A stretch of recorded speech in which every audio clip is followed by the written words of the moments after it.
Marcus slammed his fist against the steering wheel so hard the horn blared across the empty highway. 23 minutes late. The receptionist wouldn't even look at him.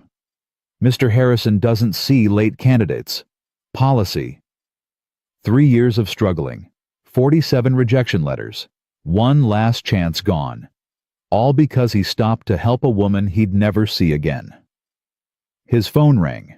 His mother's voice cut through like a blade. "You threw away everything for a stranger. Your father would be ashamed." Marcus sat in that parking lot, staring at his daughter's hand-drawn card, and felt his world collapse. What he didn't know was that the woman in that broken-down Mercedes was already searching for him. Drop a comment with your city. Let's see how far this story travels. The alarm never went off. Marcus Chen's eyes snapped open at 5:47 a.m., and for 3 full seconds he couldn't breathe. The interview was at 9. He'd set 4 alarms. None of them had made a sound. He threw off the thin blanket and hit the floor running. His feet were cold against the worn carpet as he stumbled toward the bathroom, already calculating shower 5 minutes. Shave 3. Get dressed 10. Wake Sophie. Make her breakfast, drop her at Mrs. Patterson's by 7:30. He could still make it. He had to make it. In the bathroom mirror, Marcus barely recognized himself.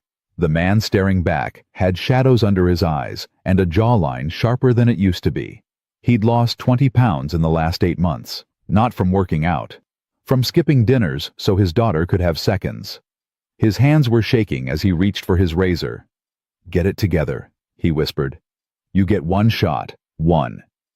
The suit was hanging on the back of the bedroom door where he'd placed it 3 days ago. He'd had it dry cleaned with money he couldn't afford to spend. It was the same suit he'd worn to Maya's funeral 2 years ago. The same suit he'd worn to his last real job interview back when he still believed hard work was enough. The jacket hung loose on his shoulders now. The pants needed a belt, cinched 2 notches tighter, but it was all he had. Marcus pulled the tie from the hanger navy blue with thin silver stripes and stood in front of the mirror, trying to remember how to make a proper Windsor knot. His hands wouldn't stop trembling. Sophie was still asleep when he pushed open her door. She was curled up under a faded purple comforter, clutching a stuffed elephant with 1 ear missing. Her dark hair spread across the pillow like her mother's used to. Marcus knelt beside the bed and touched her shoulder gently. "Hey, sweetheart. Time to wake up." Sophie stirred, her eyes fluttering open. For a moment she looked confused. Then she saw his suit, and her whole face changed. "Daddy, is today the job thing?" Marcus smiled. It was the first real smile he'd managed in weeks. "Yeah, kiddo. Today's the job thing." Sophie sat up so fast, she nearly headbutted him. "You're gonna get it. I know you are." "How do you know?" "Because you're the smartest daddy in the whole world." She threw her arms around his neck and squeezed. "And because I made you something." She scrambled out of bed and ran to her small desk, pulling open the drawer. She came back with a folded piece of construction paper and handed it to him like it was made of gold. Marcus opened it carefully. It was a drawing. Crayon on pink paper. A tall building with lots of windows, and next to it, a stick figure man in a blue suit holding hands with a smaller stick figure girl. Above the building, in Sophie's careful 7-year-old handwriting, "Daddy's building." Marcus's throat tightened. "When you get the job," Sophie said, "you'll build beautiful things again, right? Like you used to with Mommy." He pulled her into a hug so she wouldn't see his eyes. "Yeah, baby, like I used to." Mrs. Patterson lived 3 blocks away. She was 72 years old, a retired schoolteacher, and the only person Marcus could afford for childcare, which was to say she refused to take his money. "You'll pay me back when you're on your feet," she'd said 6 months ago. "Until then, Sophie and I will have our adventures." Marcus walked Sophie to the door at 7:15, holding her hand the whole way. "You be good for Mrs. Patterson, okay?" "I'm always good." "I know you are."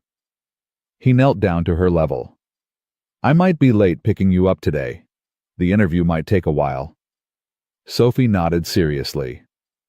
Because they're gonna want to talk to you for a long time. Because you're so smart. That's the plan. She hugged him one more time, then ran inside, waving over her shoulder. Mrs. Patterson appeared in the doorway, her kind eyes taking in Marcus's suit, his nervous energy. "You're going to do great," she said. "Thank you for everything. Go, before you're late." Marcus was on the highway by 7:35. The interview was at Preston and Associates Architecture, 45 minutes away if traffic cooperated. He'd mapped 3 different routes the night before. He had a backup tie in the glove compartment, a printed copy of his resume on the passenger seat. Everything was planned. His phone rang through the car's Bluetooth. He glanced at the screen. Mom. His finger hovered over the ignore button. Then, against his better judgment, he answered. Marcus. His mother's voice filled the car like cold water. Are you on your way? Yes, Mom. I'm on the highway. Good. Because this is it. You understand that, don't you? This is your last chance. Marcus gripped the steering wheel tighter. I know. Do you? Because I'm not sure you do. I'm not sure you understand what's at stake here. Sophie needs stability. She needs a father who can provide for her. She needs... I know what she needs. Then don't mess this up. His mother's voice sharpened. Your father never would have let things get this bad. He never would have... Dad's dead, Mom. The words came out harder than he intended. He's been dead for 15 years. I can't be him. I can only be me. Silence on the line. Then quieter. I just want you to succeed, Marcus. I want Sophie to have the life she deserves. So do I. Then prove it. Today. The line went dead. Marcus stared at the road ahead, his jaw tight, his mother's words echoing in his skull. Your father never would have let things get this bad. She'd been saying variations of that his whole life. After he chose architecture over medicine. After he married Maya instead of the more suitable women she'd introduced him to. After he quit his job at the prestigious firm to take care of Sophie when Maya got sick. And especially after Maya died and everything fell apart. He'd been applying for jobs for 8 months, 47 applications, 47 rejections. He was either overqualified or underexperienced, or there was just someone better.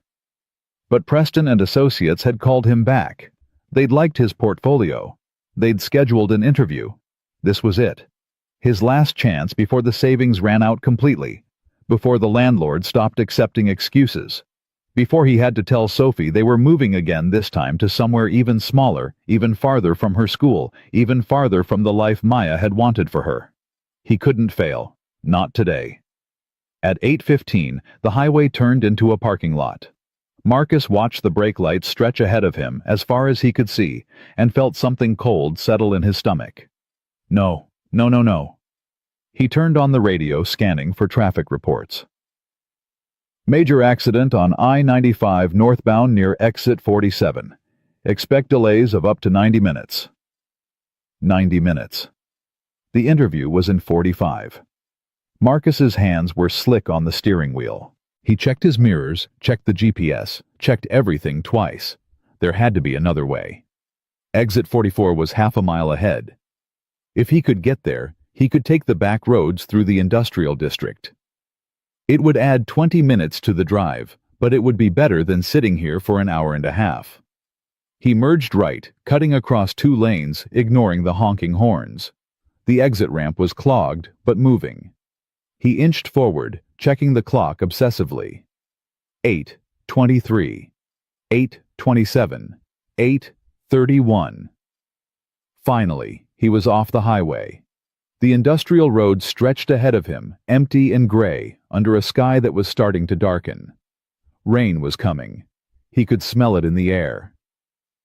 Marcus accelerated. 55. 60. The speed limit was 45, but he didn't care. He was going to make it. He had to make it. He almost didn't see the car. It was a silver Mercedes pulled halfway onto the gravel, shoulder hazard lights blinking weakly. The hood was up, and standing beside it, arms wrapped around herself, was a woman in a business suit looking more out of place on this forgotten stretch of road than anything Marcus had ever seen. His foot hovered over the gas pedal. "Keep driving," his mother's voice said in his head. "You can't afford to stop. Sophie needs this. You need this." The woman looked up as his car approached. Even from this distance, Marcus could see she was scared. Her hair was coming loose from its careful arrangement. Her mascara was smudged like she'd been crying. Keep driving. He was past her now. The road ahead was clear. He had 23 minutes. If he pushed it, he could still. Marcus hit the brakes.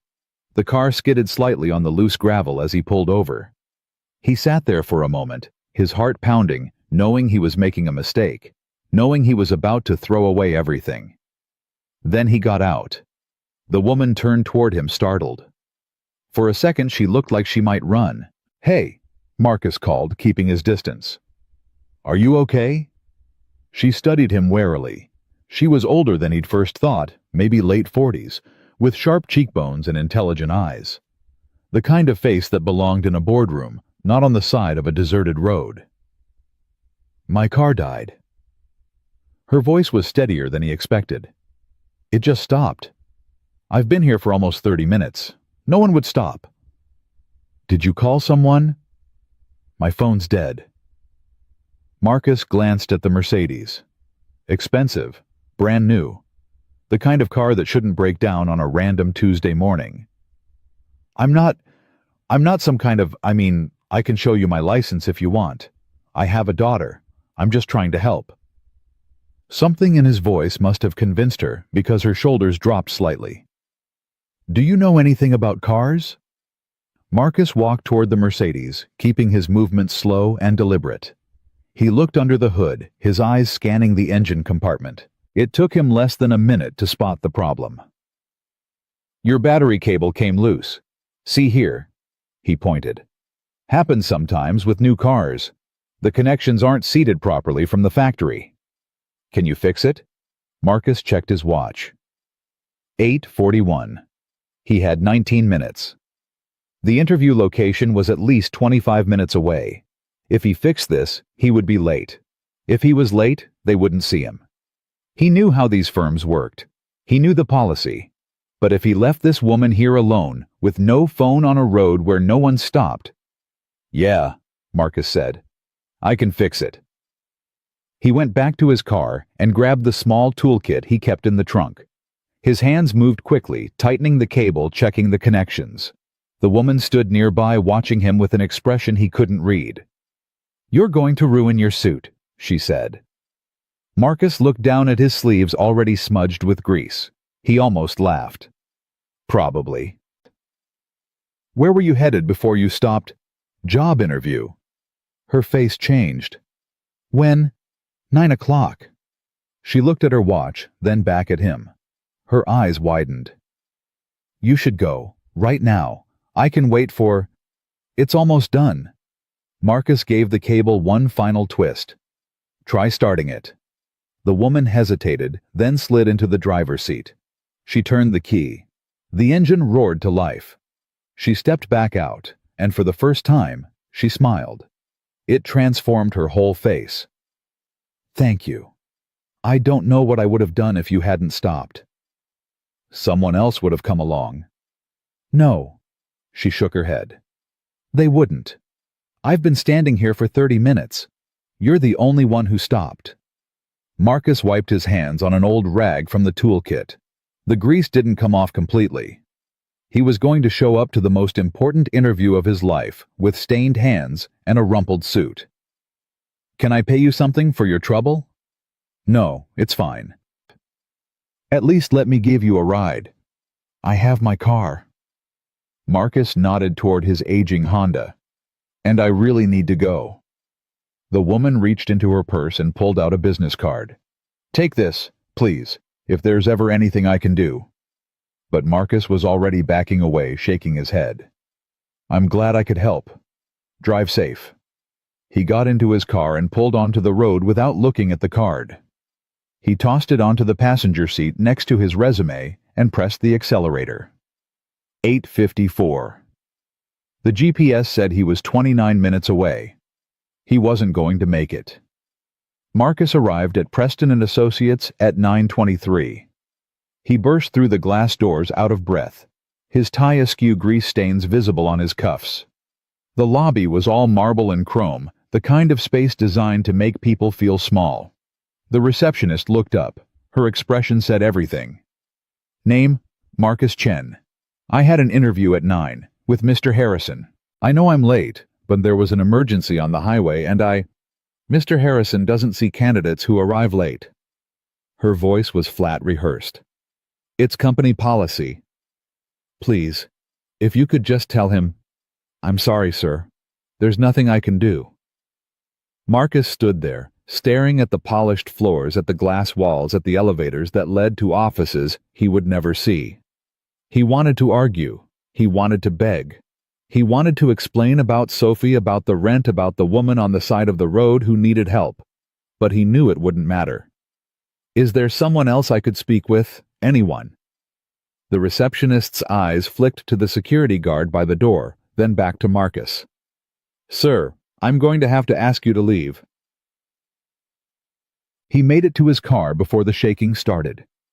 Marcus sat behind the wheel, staring at nothing, his hands trembling so badly he couldn't grip the steering wheel. He tried to breathe, in and out, in and out. His phone buzzed. He didn't need to look. He knew who it was. He answered anyway. Well, his mother's voice was sharp, expectant. I didn't get it. Silence. Long and heavy and worse than any words. What happened?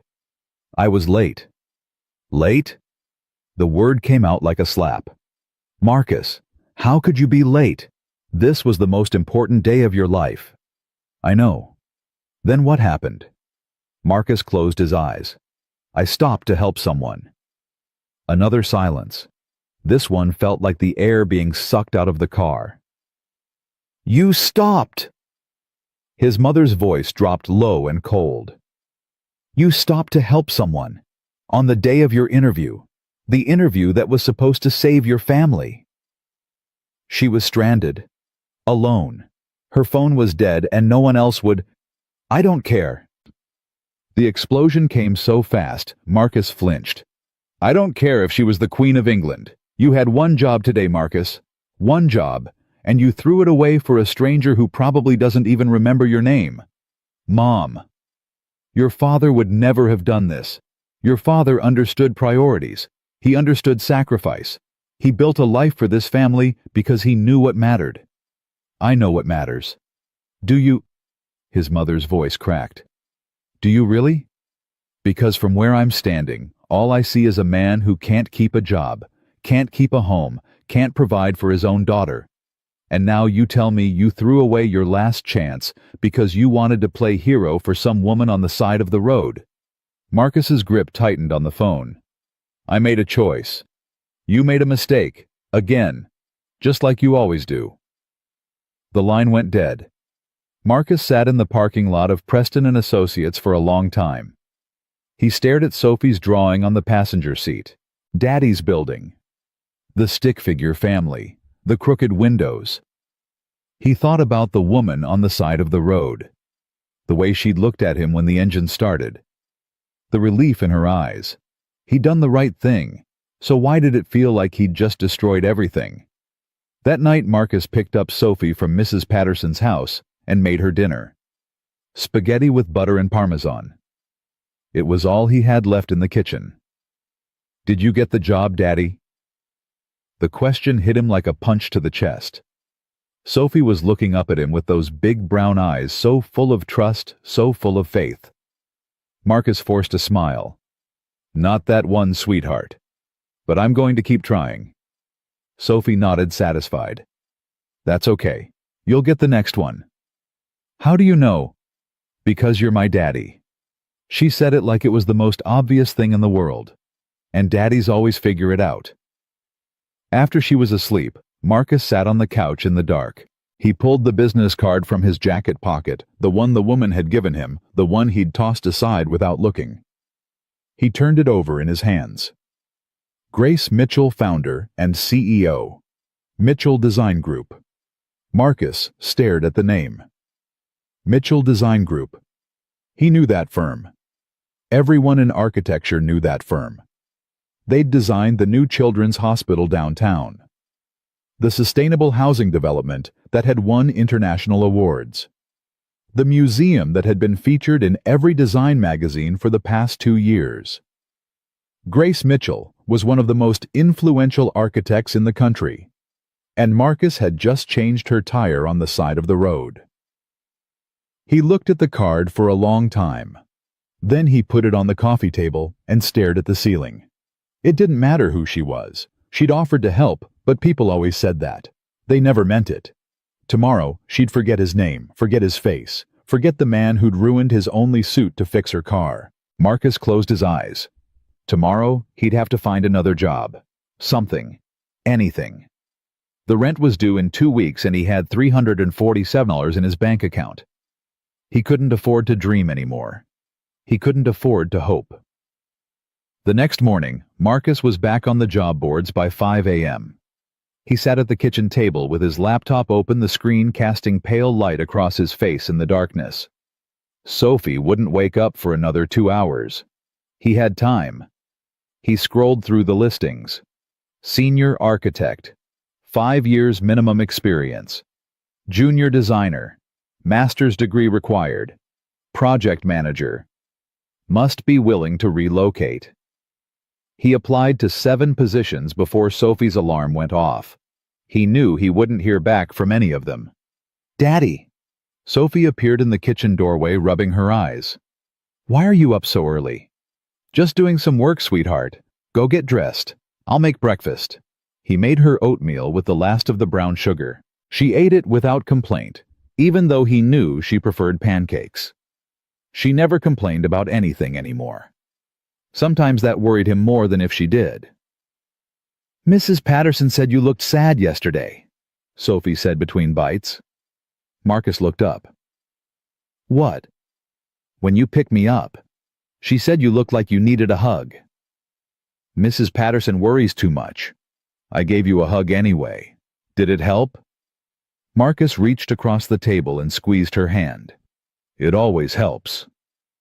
After he dropped Sophie at school, Marcus drove to the unemployment office. He sat in a plastic chair for 3 hours, filled out forms, answered questions from a woman who looked almost as tired as he felt. "Any job preferences, Mr. Chen?" "I'm an architect. I have a degree from I meant realistic preferences." She didn't look up from her computer. "We don't have architecture positions. We have warehouse work, retail, food service, construction." Marcus swallowed his pride. It went down like broken glass. "Whatever's available." She handed him a printout. 3 addresses. 3 opportunities to become someone he never thought he'd be. "Good luck, Mr. Chen." The first warehouse wasn't hiring anymore. The second wanted someone with forklift certification. The third was a construction site on the south side of the city, a half-built apartment complex surrounded by chain-link fencing and mud. Marcus parked his car and walked toward the trailer marked Office. His dress shoes sank into the soft ground with every step. A man in a hard hat looked up from a clipboard. He was somewhere in his 60s, with weathered skin and hands that looked like they'd built half the city. "Help you?" "I'm looking for work. The unemployment office sent me." The man looked him up and down, took in the dress shirt, the clean hands, the shoes that had no business being on a job site. "You ever worked construction before?" "No." "You know how to swing a hammer. I can learn." The man studied him for a long moment. "What'd you do before this?" "I was an architect." Something shifted in the man's expression. Not pity exactly, something closer to recognition. "Name's Ray," he said. "I'm the site supervisor. Pay is $18 an hour cash at the end of each week. We start at 6, finish when the work's done. You show up late, you don't get paid. You show up drunk, you don't come back." "We clear." "We're clear." Ray handed him a hard hat.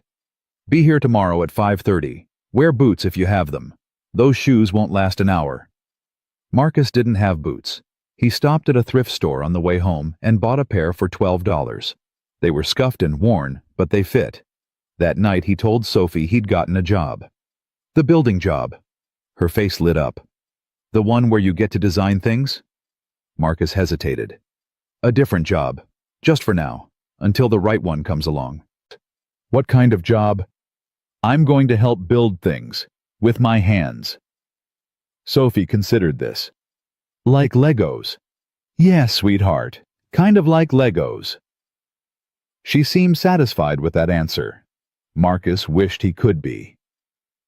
The first week nearly broke him.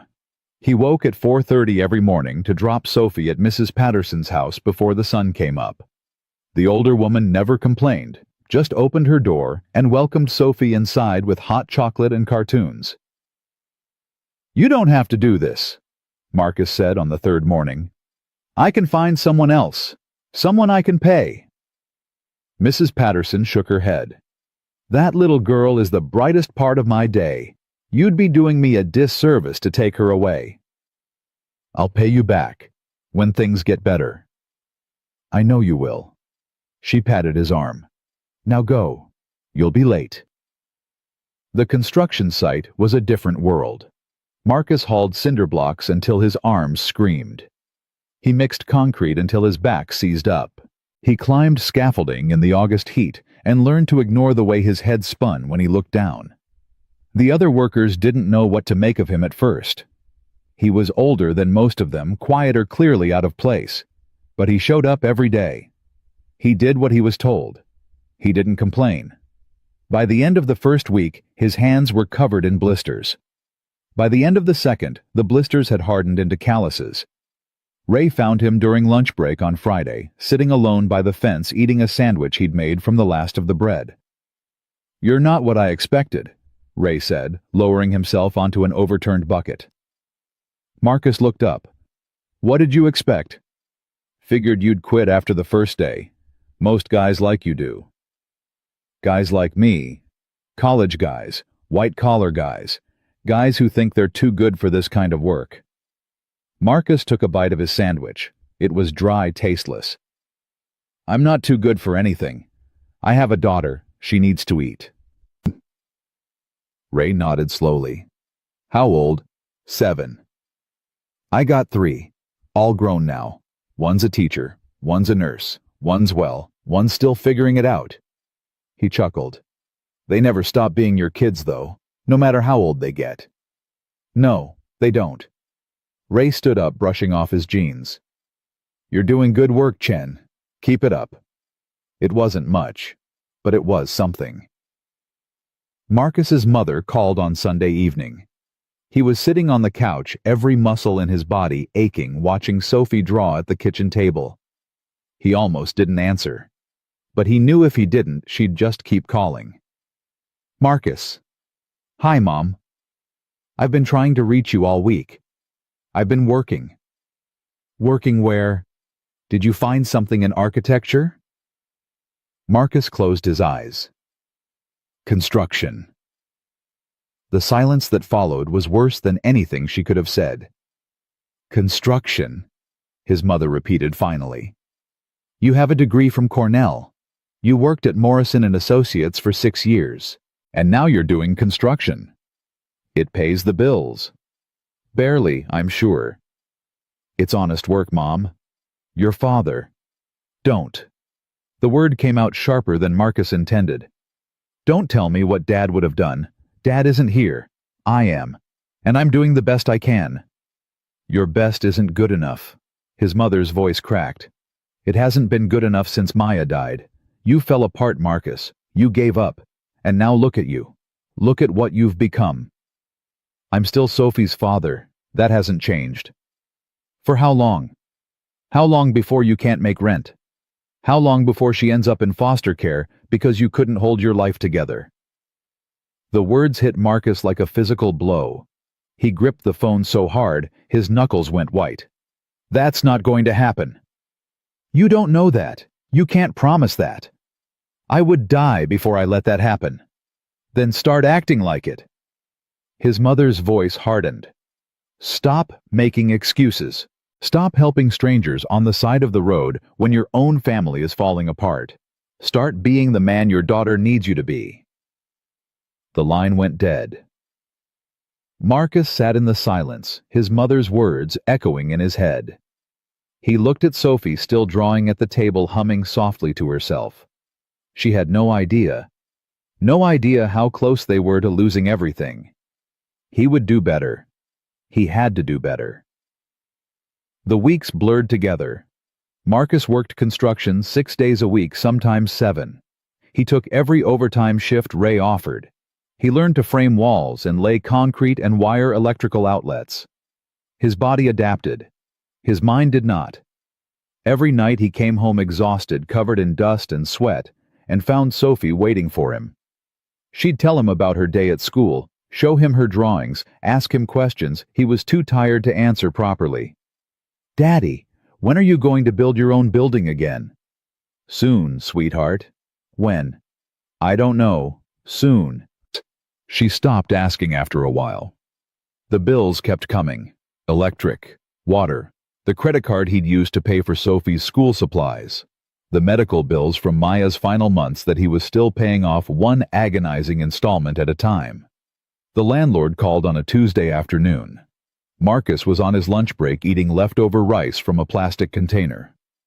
"Mr. Chen, this is Frank Morrison, about your rent." Marcus's stomach dropped. "I know I'm behind. I'm going to have it by the end of the month." "You said that last month." "I know, but this time..." "This time what?" "This time is different." Frank sighed. "Look, I'm not a monster. I know you've had a hard time, but I've got bills too.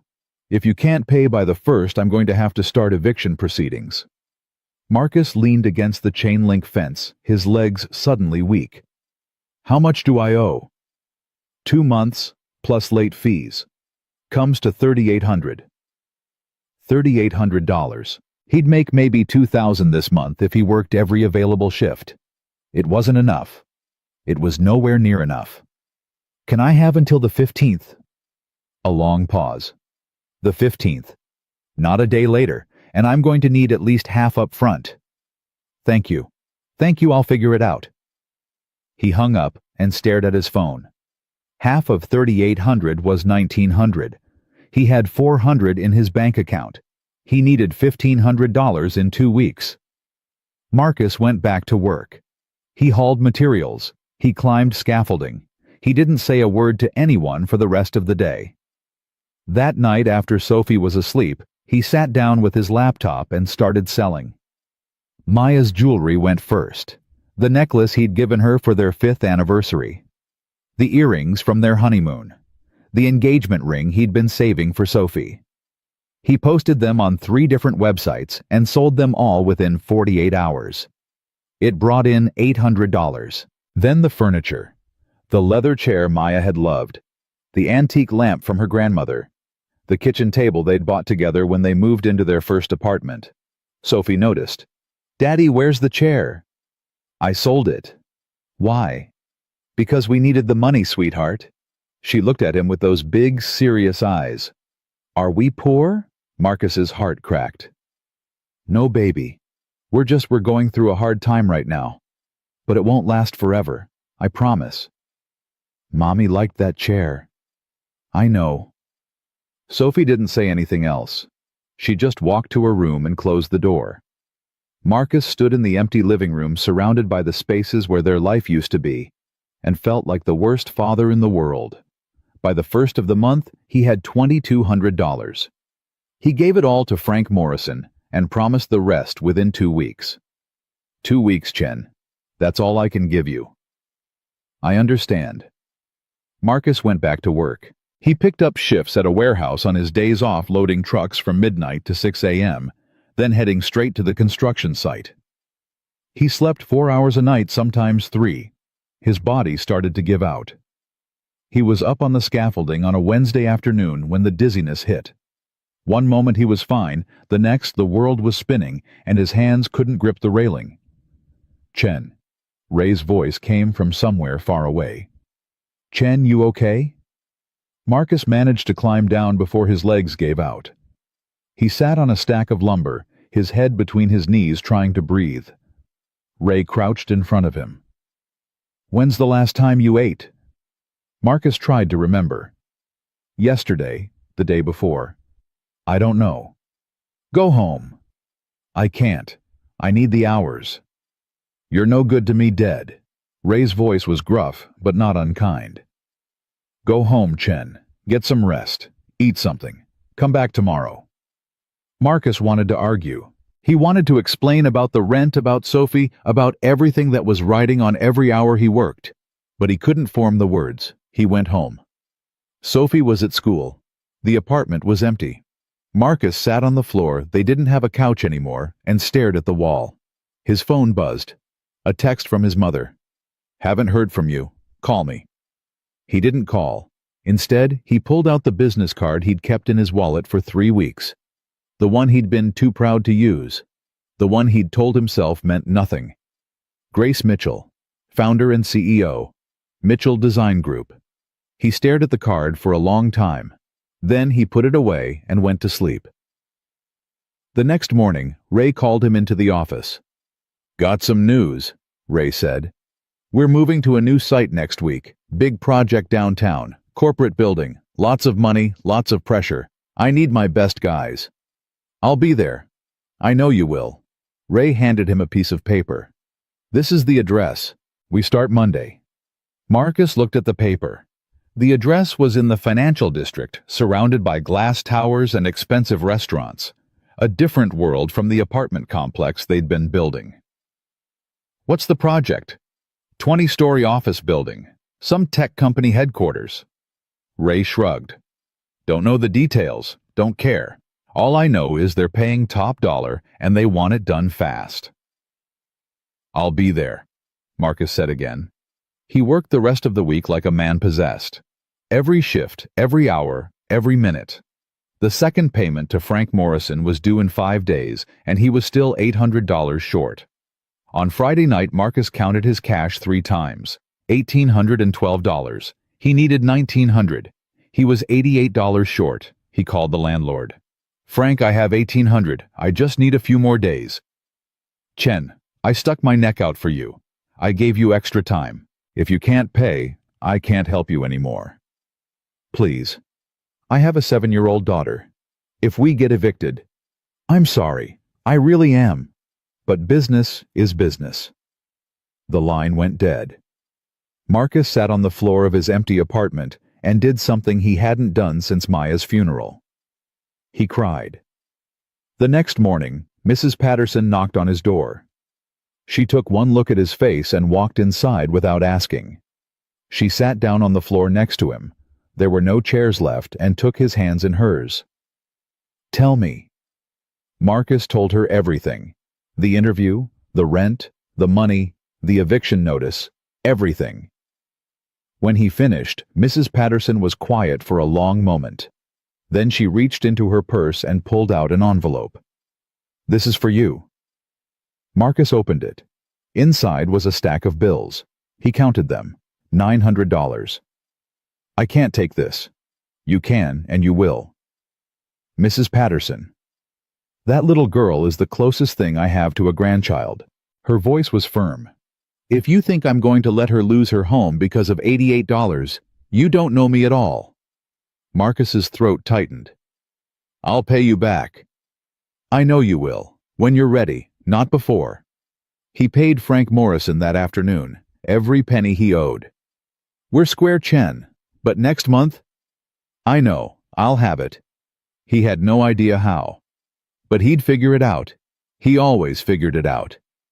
Monday came, and Marcus drove downtown to the new construction site. The building was massive. 20 stories of steel and glass, still mostly skeleton, rising above the city like a monument to ambition. There were security guards at the entrance and expensive cars in the parking lot. Marcus found Ray near the main trailer and got his assignment. 3rd floor drywall installation. Hard work, but indoor at least. He was carrying sheets of drywall when he heard the commotion below. "Executive tour," someone muttered. "Big shots coming through." Marcus didn't look. He didn't care about big shots. He cared about finishing his work and getting paid. But then, Ray's voice crackled over the radio. "All crew heads up. Executive team on site. Stay professional." Marcus kept working. He had 3 more sheets to move. The elevator opened behind him. Voices filled the space. Expensive voices. The kind that belonged in boardrooms and corner offices. He reached for the next sheet of drywall. And then someone said his name. "Marcus." He turned. She was standing there in a charcoal blazer and black heels, looking exactly like she had on the side of the road, except now she was surrounded by men in suits, and everyone was looking at her like she owned the world. Because she did. Or at least she owned this building. Grace Mitchell stared at him like she was seeing a ghost. "It's you." Marcus set the drywall down slowly. "Ms. Mitchell." "I've been looking for you." She stepped forward, ignoring the confused executives behind her. "For 3 weeks. I didn't get your last name. I didn't know how to find you." Marcus didn't know what to say. He was standing there in dusty work clothes, sweat on his forehead, drywall dust in his hair. And she was looking at him like he was the most important person in the room. "I need to speak with you," Grace said. "Privately." One of the executives frowned. "Ms. Mitchell, we're on a schedule. This is more important." Her voice left no room for argument. "I'll catch up." The executives exchanged glances. Then they moved toward the elevator, leaving Marcus and Grace alone. She didn't speak for a moment. Just looked at him. Taking in the hard hat, the work boots, the calluses on his hands. "The interview," she said finally. "The one you missed because of me." "What happened?" Marcus met her eyes. "They wouldn't see me. Company policy. And now you're here, working construction." "I needed a job." Grace shook her head slowly. "I've been thinking about you every day since that morning, about what you gave up to help me. I was on my way to a board meeting that would determine the future of my company. If I'd missed it..." She stopped. "But you didn't know that.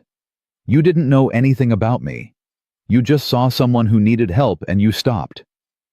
"Anyone would have done the same." "No." Grace's voice was sharp. "They wouldn't. I stood on that road for 30 minutes. Dozens of cars passed. You were the only one who stopped." Marcus didn't have a response for that. Grace reached into her blazer and pulled out a folder. "I made some calls. The position at Preston and Associates, it's still open. And I happen to know their CEO quite well." She held the folder out to him. Marcus looked at it but didn't take it. "Why?" he asked. "Why would you do this?" Grace's expression softened. "Because kindness matters. Because sacrifice matters. Because a man who would give up everything to help a stranger deserves a chance to get it back." "I didn't help you for a reward." "I know. That's exactly why you deserve one." Marcus took the folder. Inside was a printed email, an invitation to interview at Preston and Associates. The same position. The same company that had turned him away. "Thursday," Grace said. 10 o'clock. Don't be late." Marcus stared at the paper, his hands trembling. "There's one condition," Grace continued. "You have to earn it. I can open the door, but you have to walk through it. If you get this job, it'll be because you're qualified, not because of me." Marcus looked up at her. "Why do you care so much about a stranger?" Grace was quiet for a moment. Then she said, "Because 3 weeks ago a stranger cared about me, and it reminded me of something I'd forgotten." "What?" "That the world can still be kind, if we let it." She turned and walked toward the elevator. At the door she paused and looked back. "Thursday, Marcus. Don't let me down." Then she was gone. Marcus stood there for a long time holding the folder, feeling something he hadn't felt in months. Hope. Marcus didn't tell anyone about the interview. Not Ray, not Mrs. Patterson, not even Sophie. He went back to work that afternoon and finished his shift like nothing had happened. He hauled drywall. He climbed scaffolding. He ate his lunch alone by the fence, the folder hidden in his car burning a hole in his thoughts. That night, after Sophie was asleep, he sat on the floor of the empty living room and opened the folder again. He read the email 3 times, then 3 more. Thursday, 10 o'clock. Preston and Associates. He had 4 days. 4 days to become the man he used to be. 4 days to convince a room full of strangers that he was worth taking a chance on. 4 days to change everything. Marcus pulled out his laptop and started preparing. He stayed up until 3 a.m. that first night, reviewing his old portfolio, studying Preston's recent projects, reading articles about their design philosophy. His eyes burned. His body ached from the day's labor. But he couldn't stop. He woke at 4:30 to drop Sophie at Mrs. Patterson's, worked a full shift at the construction site, then came home and studied until midnight. He did this for 3 days straight. On Tuesday night, Sophie found him at the kitchen table surrounded by printouts and sketches. "Daddy, what are you doing?" Marcus looked up. He hadn't heard her get out of bed. "Just some work, sweetheart. Go back to sleep." Sophie padded over and climbed into his lap.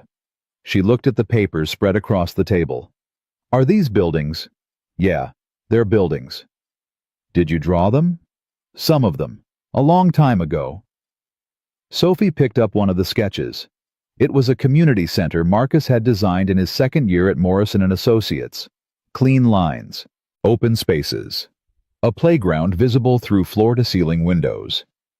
"This one's pretty," Sophie said. "It has a playground. I designed it for kids, so they'd have a safe place to play while their parents worked." "Did they build it?" Marcus's throat tightened. "No, the project got canceled. Budget cuts." Sophie put the sketch down carefully. "That's sad. Kids should have a place to play." "Yeah, they should." She leaned her head against his chest. "Are you going to build buildings again, Daddy?" Marcus wrapped his arms around her. "I'm going to try, sweetheart. I'm going to try really hard." "Good." Sophie yawned. "Because you're really good at it."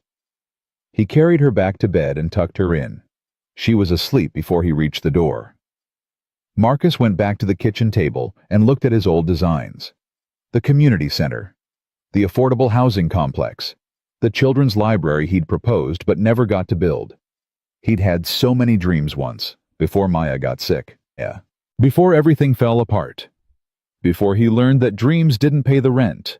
But maybe he could dream again. Wednesday morning, Marcus called in sick for the first time since he'd started at the construction site. Ray answered on the second ring. "Chen, what's up?" "I can't come in today. Or tomorrow." A pause. "You okay?" "I'm fine. I have something I need to do." Another pause. Longer this time. "This got anything to do with that woman who came through the site on Monday? The one who pulled you aside?" Marcus hesitated. "Yeah, it does." "She offering you a job?" "An interview. A real one. In my field." Ray was quiet for a moment. Then he said, "About damn time." "What?" "Chen, you're the most overqualified laborer I've ever had. You think I didn't notice? You think I didn't see you looking at the blueprints like you could do it better? You're not meant for this work. You never were." Marcus didn't know what to say. "Take your days," Ray continued. "Go get that job, and when you're some big-shot architect, remember the guys who hauled drywall with you?" "I will. Thank you, Ray, for everything." "Don't thank me. Just don't screw it up." Marcus spent Wednesday preparing. He ironed his suit, the same one he'd worn to the first interview, now cleaned and pressed. He practiced his answers in front of the bathroom mirror. He reviewed his portfolio until he could describe every project in his sleep. At 6 p.m. his phone rang. He looked at the screen. Mom. He almost didn't answer, but something made him pick up. "Marcus?" His mother's voice was clipped. "I've been calling you all week." "I've been busy." "Too busy for your own mother." "I had things to deal with." "What things? More construction work? More?" "I have a job interview tomorrow." Silence. Complete and total silence. What did you say? I have an interview, tomorrow, at Preston and Associates. Preston. His mother's voice sharpened. The same firm that rejected you last month. They're giving me another chance. How? Why would they? The woman I helped, the one whose car broke down, she's the CEO of Mitchell Design Group. She made some calls. Another long silence. Marcus could practically hear his mother processing this information. So you got a second interview because of a connection, she finally said. Not because of your qualifications. Marcus felt his jaw tighten. She's giving me a chance. That's all. I still have to earn it. And you think you can? After 3 years out of the field, after... Yes. The word came out stronger than he expected. I think I can. His mother was quiet. Then softer. I want to believe that, Marcus. I really do. Then believe it. I've believed before, and I've been disappointed before. This time is different. You've said that before, too. Marcus closed his eyes. I know, but I'm asking you to trust me, just this once. Another silence. Then his mother said, What time is the interview? 10 o'clock. Call me when it's over. I will. And Marcus, yeah. Don't be late. The line went dead. Marcus stared at his phone for a long moment. That was the closest his mother had come to saying good luck in years. He went back to preparing. Thursday morning arrived gray and cold. Marcus was up at 5 a.m., even though the interview wasn't until 10. He showered, shaved, put on his suit. He stood in front of the mirror and practiced his introduction one more time. My name is Marcus Chen. I'm a graduate of Cornell's architecture program, and I spent 6 years at Morrison & Associates before what? Before his wife got cancer, and he had to choose between his career and being there for her. Before she died, and he fell apart. Before 3 years of grief and unemployment and desperation. He couldn't say any of that. He had to find another way. I took time away from the field to focus on family obligations. But I've stayed current with industry developments, and I'm ready to bring my experience and passion back to professional practice. It sounded rehearsed. Because it was. He tried again. I'm a father. My daughter is 7 years old. Everything I do for her, and I'm ready to build the future she deserves. Better, more honest, but maybe too personal. Marcus adjusted his tie and took a deep breath. At 7:30, he walked into Sophie's room. She was already awake, sitting up in bed, looking at him with wide eyes. Daddy, you look fancy. Thanks, sweetheart. Is today the day? He knelt beside her bed. Yeah, today's the day. The important job thing. The very important job thing. Sophie threw her arms around his neck. You're going to get it. I know you are. How do you know?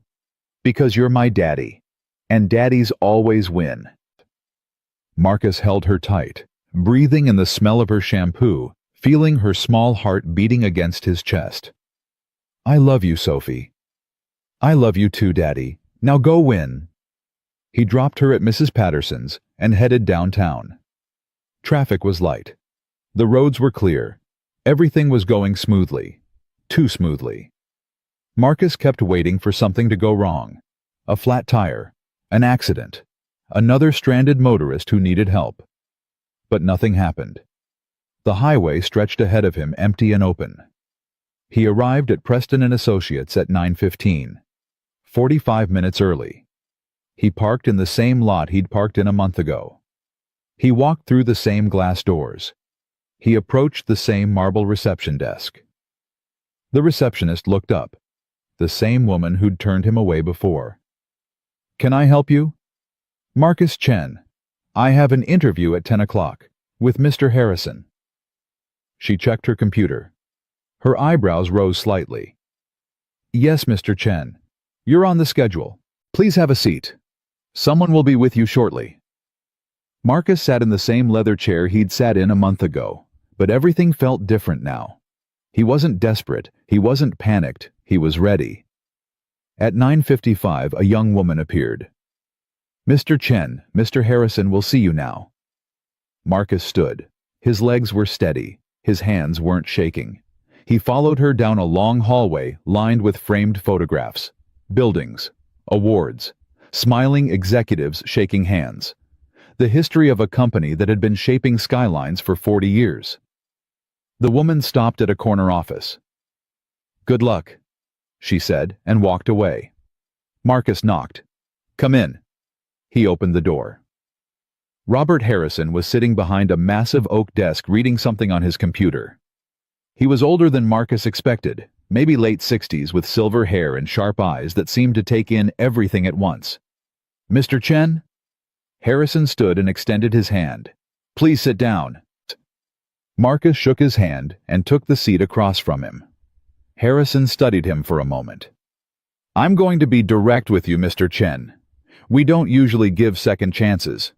When you missed your first interview, you were removed from consideration. Permanently. I understand. But then I got a call from Grace Mitchell. She told me what you did for her that morning. How you stopped to help a complete stranger, even though it meant sacrificing your own interview." Harrison leaned back in his chair. "She was very insistent that we reconsider." Marcus didn't know how to respond. "I've known Grace for 20 years, Harrison continued. "She doesn't ask for favors, ever. So when she called me about you, I listened. But I want you to understand something. This interview is not a formality. You will be evaluated on your merits, not on Grace's recommendation. If you're not qualified, you won't get the job." "Clear." "Clear." Harrison nodded. "Good. Then let's begin." The next 2 hours were the most intense of Marcus's professional life. Harrison started with technical questions, load-bearing calculations, thermal efficiency standards, building code regulations. Marcus answered each one carefully, methodically, drawing on knowledge he hadn't used in 3 years but had never really forgotten. Then came the design challenges. Harrison presented hypothetical scenarios. A client who wanted conflicting things, a budget that couldn't accommodate the vision, a site with impossible constraints. Marcus worked through each one, explaining his reasoning, defending his choices. Finally, Harrison asked about his portfolio. Marcus walked him through his best projects from Morrison and Associates. The community center that never got built. The affordable housing complex that had won a regional award. The children's library he'd designed in his spare time just because he believed every neighborhood deserved one. Harrison listened without interrupting. When Marcus finished, the older man was quiet for a long moment. "Why did you leave Morrison?"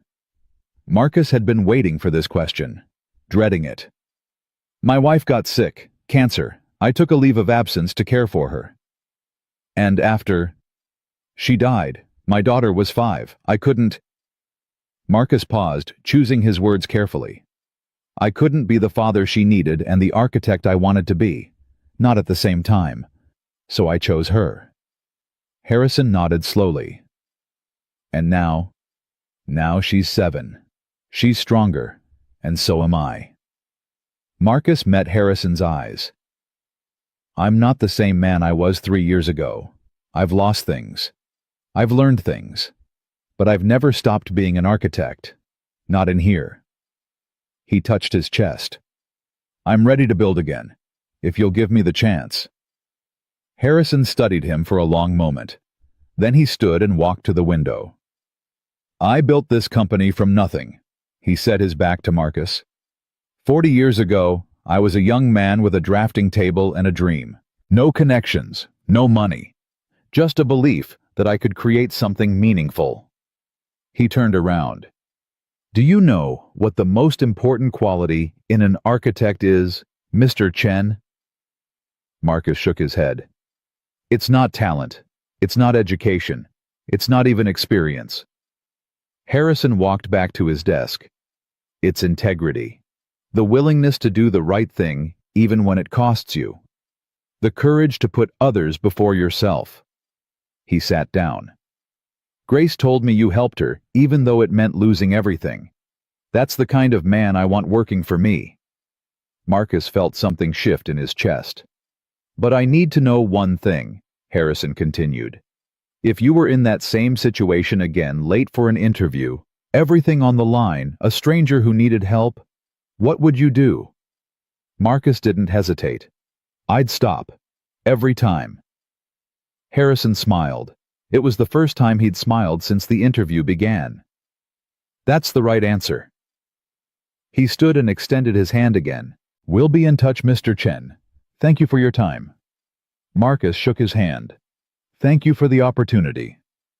He walked out of the office down the long hallway through the marble lobby into the parking lot. He got into his car and sat there for a moment, his hands on the steering wheel. He'd done it. He'd done everything he could. Now all he could do was wait. The next 3 days were agony. Marcus went back to work at the construction site, but his mind wasn't there. Every time his phone buzzed, his heart stopped. Every time it wasn't Preston and Associates, something died inside him a little. On Friday, nothing. On Saturday, nothing. On Sunday, his mother called. Well, I haven't heard anything yet. A pause. It's been 3 days, Marcus. I know. If they were going to offer you the job, wouldn't they have called by now? I don't know. Maybe. Maybe not. I'm just trying to prepare you. In case. I know what you're trying to do, Mom. Marcus's voice came out sharper than he intended. But I need you to believe in me right now. Just for a few more days. Can you do that? Silence. Then quietly. I'm trying, Marcus. I really am. I know. I know you are. Monday morning, Marcus was up on the scaffolding when his phone rang. He almost didn't answer. He'd trained himself to ignore calls during work hours. But something made him look at the screen. A number he didn't recognize. A downtown area code. His hands were shaking as he climbed down. Hello? Mr. Chen. A woman's voice. Professional. Familiar. This is Amanda Richards from Preston and Associates. Mr. Harrison would like to speak with you. Can you hold? Marcus's heart stopped. Yes, I can hold. There was a click. Silence. Then, Mr. Chen. Harrison's voice came through the line. I hope I'm not catching you at a bad time. Marcus looked around at the construction site. The scaffolding. The workers hauling materials. The life he'd built out of desperation. No, sir. Now is fine. Good. I'll get right to the point. We've reviewed your interview, and we've made our decision. Marcus held his breath. We'd like to offer you the position of senior architect at Preston and Associates. The salary is $92,000 annually with full benefits and a signing bonus of $5,000. We'd like you to start in 2 weeks. Marcus's legs gave out. He sat down on a stack of lumber, the phone pressed to his ear, unable to speak. Mr. Chen, are you still there? Yes. The word came out as a whisper. Yes, I'm here. Do you accept? I accept. Yes, absolutely, I accept. Excellent. Amanda will email you the paperwork this afternoon.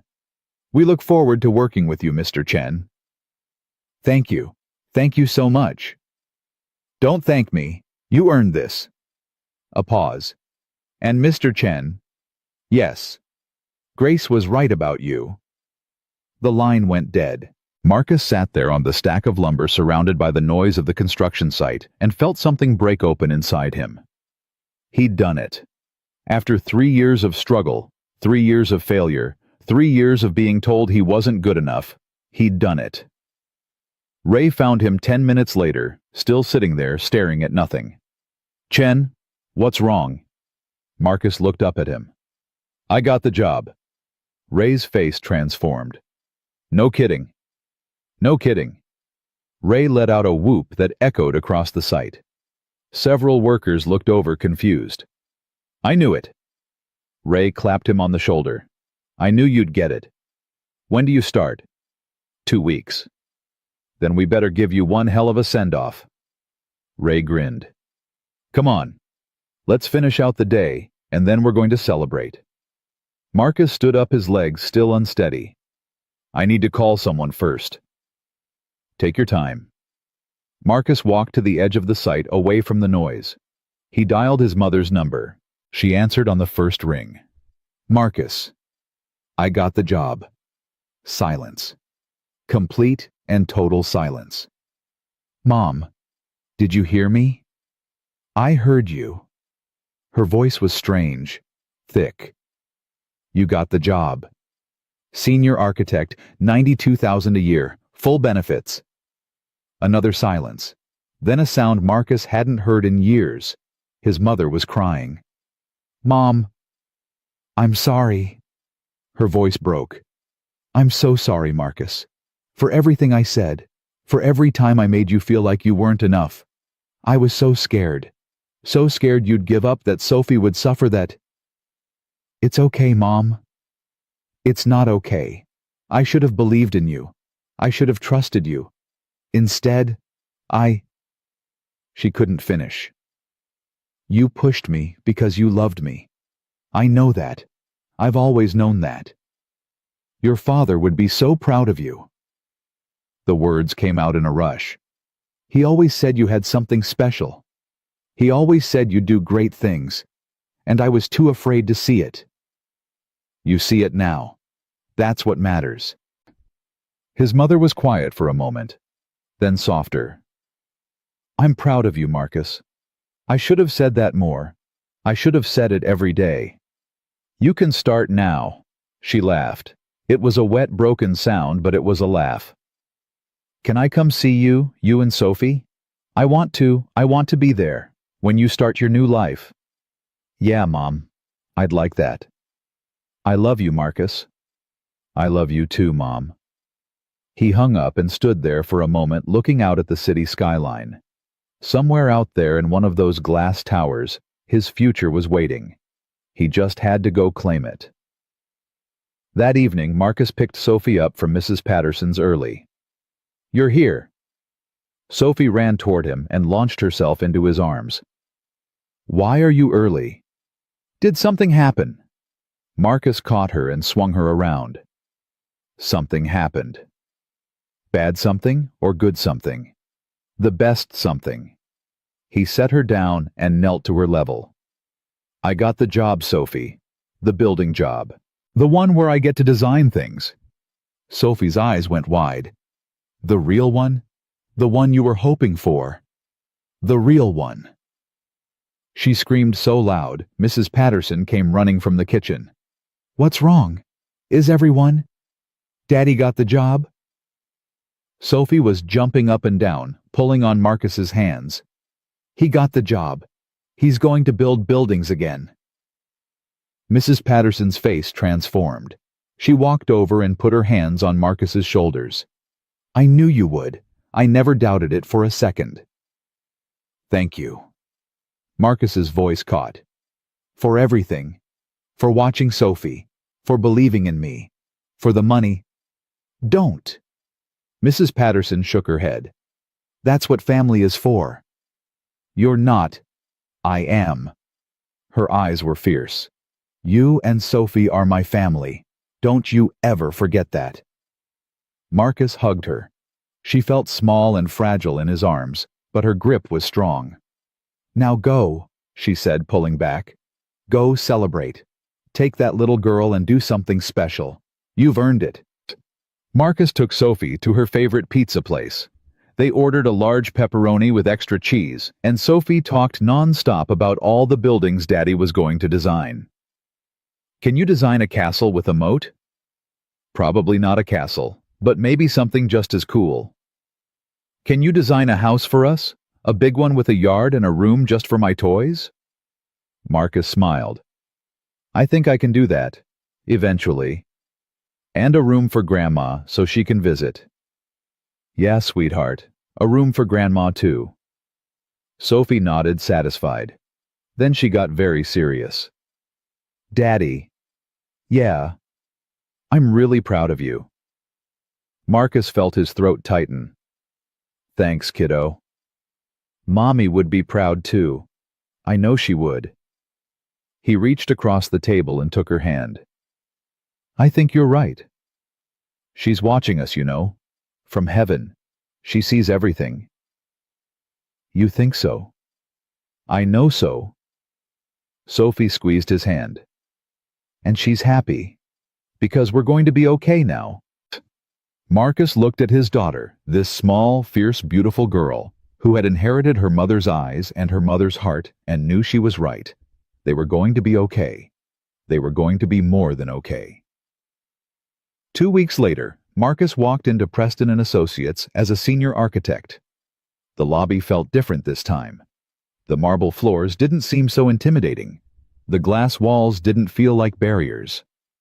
He walked past the reception desk with his badge already clipped to his jacket, and the same woman who had turned him away a month ago smiled and said, "Good morning, Mr. Chen."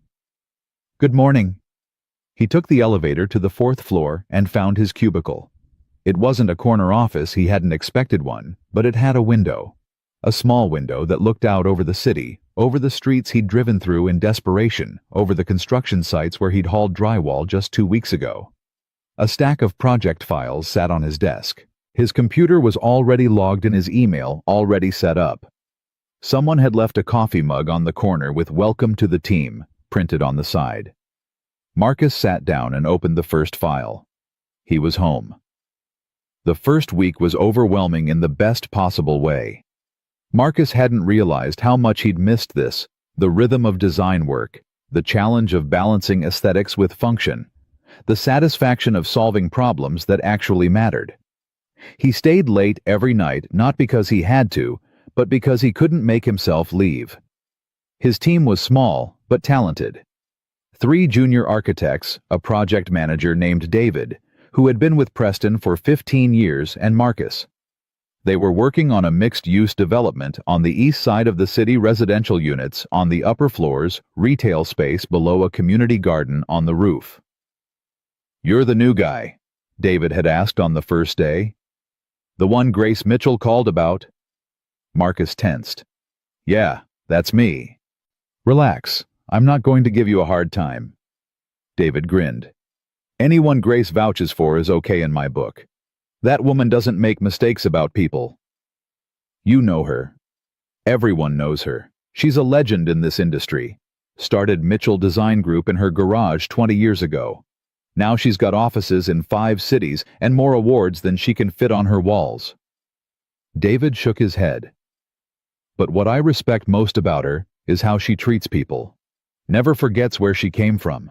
Never stops helping others get there too." Marcus thought about the woman standing beside the broken Mercedes, scared and alone. He wondered if anyone who passed her that day knew who she was. He wondered if it would have mattered. Probably not. That was the point. On Friday of his first week, Marcus found a card on his desk. No name, just a handwritten note. "Proud of you. Keep building. G." He put the card in his wallet and carried it with him everywhere. The money changed everything. Not all at once. The first paycheck went straight to bills, catching up on everything he'd fallen behind on. But by the second month, Marcus had enough to start thinking about the future, instead of just surviving the present. He started looking for apartments. "What about this one?" Sophie pointed at a listing on his laptop. "It has a swimming pool." "That one's too far from your school sweetheart." "What about this one? It has a dog." "That's the neighbor's dog. And I'm not sure pets are allowed." Sophie sighed dramatically. "Finding a house is hard." "Tell me about it." They found the right place on a Sunday afternoon in October. A 2-bedroom apartment in a quiet neighborhood, walking distance from Sophie's school. It had hardwood floors, big windows, and a small balcony that looked out over a park. "This one?" Sophie said the moment they walked in. "This is the one." Marcus looked around. The walls were freshly painted. The kitchen had new appliances. The bathroom had an actual bathtub, not just a shower stall. It cost more than he'd planned to spend. But when he saw Sophie running from room to room declaring each one better than the last, he knew there was no other choice. "We'll take it," he told the landlord. They moved in 2 weeks later. Marcus rented a small truck and packed up everything they owned, which after selling most of their furniture to pay the old rent wasn't much. The clothes, Sophie's toys, the few photographs they'd kept of Maya. Mrs. Patterson came to help. She brought homemade cookies and a housewarming gift, a small ceramic vase with flowers painted on the side. "For your new kitchen," she said. "Every home needs flowers." Marcus hugged her. "I don't know how to thank you for everything. You just did." She pulled back and looked at him with those fierce, loving eyes. "Now go, build your life, and don't forget to visit. Never." The first night in the new apartment, Marcus and Sophie sat on the floor of the empty living room, eating pizza out of the box. "Daddy, we don't have any furniture." "I know. We'll get some." "When?" "Soon. This weekend, maybe." Sophie considered this. "Can I pick out my bed?" "Sure." "And my desk for homework?" "Absolutely." "And a couch, a really big couch that we can all sit on, you and me and Grandma." Marcus felt his throat tighten. "Yeah, sweetheart, a really big couch." Sophie smiled and took another bite of pizza. "I like it here, Daddy." "Me too." "It feels like a real home." Marcus looked around at the empty walls, the bare floors, the boxes stacked in the corner. It didn't look like much. Not yet. But Sophie was right. It felt like home. For the first time in 3 years it felt like home. His mother came to visit the following weekend. Marcus picked her up at the train station on Saturday morning. She stepped off the platform, looking older than he remembered, grayer, smaller, more fragile. But when she saw him, her face transformed. "Marcus." "Hi, Mom." She walked toward him and stopped a few feet away like she wasn't sure what to do next. They'd never been a hugging family. Not since his father died. But Marcus stepped forward and wrapped his arms around her anyway. She stiffened for a moment. Then she held on like she was afraid to let go. "I'm sorry," she whispered, "for everything." "I know, Mom. I was so scared. After your father and then Maya, I couldn't lose you too. And I thought if I pushed you hard enough, if I made you strong enough. I know. But I just made everything worse. I made you feel like you weren't enough. And you were always enough, Marcus. You were always more than enough." He held her tighter. "It's okay, Mom.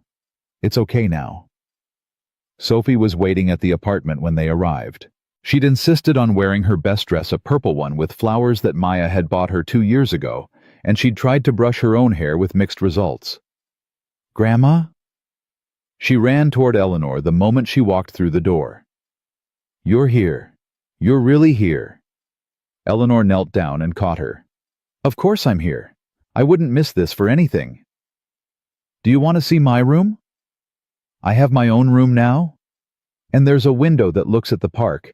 And Daddy said we can get curtains and—" "Slow down, sweetheart." Eleanor laughed. Actually laughed, and Marcus couldn't remember the last time he'd heard that sound. "Show me everything." Sophie grabbed her hand and dragged her down the hall. Marcus could hear them talking as they went, Sophie's high voice and Eleanor's lower one mixing together like music. He stood in the living room and felt something settle in his chest, something he hadn't felt in years. Peace. They spent the day together. Sophie gave Eleanor the grand tour, every room, every corner, every feature she was proud of. They went to the park across the street and fed the ducks. They got ice cream at the shop on the corner. They walked around the neighborhood, Sophie pointing out everything she'd discovered since they moved in. "And that's the library, Grandma. They have story time on Tuesdays. And that's the bakery. They make really good cookies. And that's the school. See, it's so close I can walk there." Eleanor took it all in, asking questions, listening carefully. She was different than Marcus remembered. Softer. More present. That evening after Sophie was in bed, Marcus and Eleanor sat on the balcony looking out at the city lights. "She's beautiful," Eleanor said. "She looks so much like Maya." "I know." "She has your heart, though. Your kindness." Eleanor turned to look at him. "I should have seen that in you. All those years I should have seen it." "You were grieving too, Mom. We both were." That's not an excuse. No, but it's an explanation. Marcus took a breath. Dad died when I was 15. I barely knew how to grieve for him before I had to grow up and take care of everyone else. And then when Maya got sick... He stopped. He hadn't talked about this, not to anyone. Go on, Eleanor said softly. When Maya got sick, all I could think about was how I'd failed her. How I wasn't successful enough, wasn't earning enough, wasn't strong enough. And then you kept calling, kept telling me to try harder, kept comparing me to Dad. Marcus. And I started to believe it. I started to believe I really wasn't enough. That no matter what I did, it would never be good enough. Eleanor's eyes were wet. I didn't mean to make you feel that way. I know. But you did. Marcus met her gaze. And I'm not saying that to hurt you. I'm saying it because I need you to understand. These past 3 years I wasn't failing because I didn't try hard enough. I was failing because I was broken. And I needed someone to believe in me, not push me harder. Eleanor was silent for a long moment. Then she said, Your father was the same way. Marcus frowned. What? Before he became successful, before he built his reputation, he struggled too, for years. Eleanor looked out at the city. He never talked about it. He was ashamed, I think. But I remember. The rejections, the failures, the nights he'd come home defeated, and I'd tell him to keep going, keep fighting. I didn't know that. He didn't want you to know. He wanted you to see him as strong as successful. He didn't want you to know how hard he had to work to get there. Eleanor turned back to Marcus. But I should have told you. I should have told you that struggle is part of the journey. That failure doesn't mean you're not good enough. It just means you haven't gotten there yet. Marcus didn't know what to say. Your father would be so proud of you, Eleanor continued. Not because you got this job, not because you have this apartment, but because you kept going, you kept trying. You never gave up on Sophie, even when everything was falling apart. I almost did, Marcus admitted. There were nights when I didn't know how I was going to make it to the morning. Nights when I thought maybe everyone would be better off if I just... He couldn't finish the sentence. Eleanor reached out and took his hand. Her grip was stronger than he expected. But you didn't give up. You're here. You made it. She squeezed his hand. And I'm going to spend the rest of my life making sure you know how proud I am of you. How proud I've always been, even when I was too scared to show it. Marcus looked at his mother, really looked at her, and saw something he hadn't seen in years. Hope. Thanks, Mom. Thank you. For not giving up on me either. They sat there on the balcony until the stars came out, not talking, just being together. For the first time since his father's death, it felt like they were actually a family again. Eleanor stayed for 3 days. She helped Marcus pick out furniture. She cooked dinner every night, recipes he remembered from childhood meals he hadn't tasted in years. She read Sophie bedtime stories and helped her with her homework, and listened to every story Sophie wanted to tell. On the last night, Sophie asked if Grandma could stay forever. I have to go home, sweetheart, but I'll come back, I promise. When? Soon. And you can come visit me too. We'll make it a tradition. Sophie hugged her tight. I love you, Grandma. I love you too, my darling. More than you know. At the train station the next morning, Eleanor hugged Marcus one more time. Take care of yourself, she said, and take care of that little girl. I will. And call me. Not just when things go wrong. Call me when things go right too. I will, Mom. I mean it, Marcus. I know you do. She held his face in her hands the way she used to when he was a child. You're a good man, the best man I know. Don't ever forget that. Then she turned and walked toward the platform. Marcus watched until the train pulled away, until she was gone.